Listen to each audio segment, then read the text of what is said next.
நான் நேரடியாகவே கேட்குறேன் சார், எப்போ அரசியலுக்கு வரீங்க?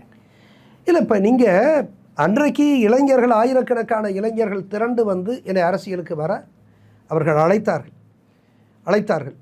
நான் தேர்தல் அரசியல் வேண்டாம், நாம் சமூக சேவைகளை செய்வோம், மக்களுடைய பிரச்சனைகளை புரிஞ்சுக்குவோம், மக்கள்கிட்ட போவோம், அவர்களுடைய தேவைகளை அறிவோம், அவர்களுடைய அறியாமையை போக்குவோம், அரசியல் விழிப்புணர்வை நாம் உருவாக்குவோம்.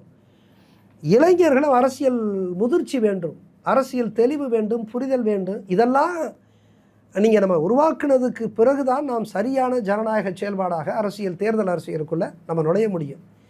ஆனால் இவர்கள் அவசரப்படுத்துகிறார்கள். இந்த இளைஞர்கள் தேர்தல் எடுப்பிலேயே தேர்தல் அரசியலுக்குள் செல்லுவதிலே இடர்பாடுகள் ஏராளமாக இருக்கிறது. உலகத்தினுடைய மிகப்பெரிய ஜனநாயகம் நம்முடைய நாடு மிகப்பெரிய ஜனநாயக நாடு. ஆனால் இன்றைக்கும் இந்த ஜனநாயகத்தினுடைய அந்த உண்மையான வெளிப்பாடு நம்முடைய நாட்டிலோ அல்லது தமிழ்நாட்டிலோ உருவாகி இருப்பதாக நான் கருதவில்லை. இன்றைக்கு ஒவ்வொரு குடிமகனுக்கும் விலை மதிப்பில்லாத அந்த வாக்குரிமை கொடுக்கப்பட்டிருக்கு. ஆனால் அந்த வாக்குரிமையை நம்முடைய அரசியல் ஆளுமைகள் சாதிகளினுடைய பெயரால் அவர்களை தூண்டி, மதத்தினுடைய பெயரால் அவர்களை தூண்டி, இனத்தினுடைய பெயரால் அவர்களை தூண்டி, இந்த அடிப்படையில் ஒரு வெறியேற்றி அவர்களை வாக்குகளை பெறக்கூடியது சரியான ஜனநாயகமாக எனக்கு தோன்றும். ஜாதி அடிப்படையில், மத அடிப்படையில், இனத்தின் அடிப்படையில் இந்தியர்கள், குறிப்பாக தமிழர்கள் தூண்டப்படுகிறார்கள். பொதுவாகவே இந்தியாவில் இப்படித்தான் நடக்கிறது. தமிழ்நாடும் அதற்கு விதிவிலக்கு அல்ல.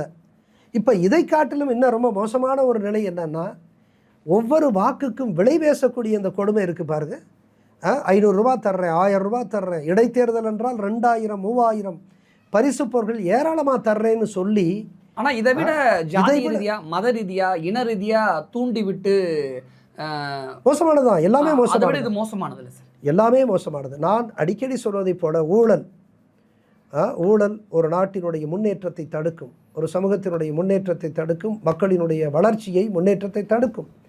அதைவிட மோசமானது சாதிவெறி, மதவெறி. அது சமூகத்தை, நாட்டை பிளக்கும், அபாயகரமானது என்று நான் அடிக்கடி சொல்லுவது உண்டு. எனவே இன்றைக்கு ஒவ்வொரு வாக்காளரும் விலை பேசக்கூடிய ஒரு சூழலில் நீங்கள் எப்படி தேர்தல் அரசியலை நீங்கள் சந்திப்பீர்கள்?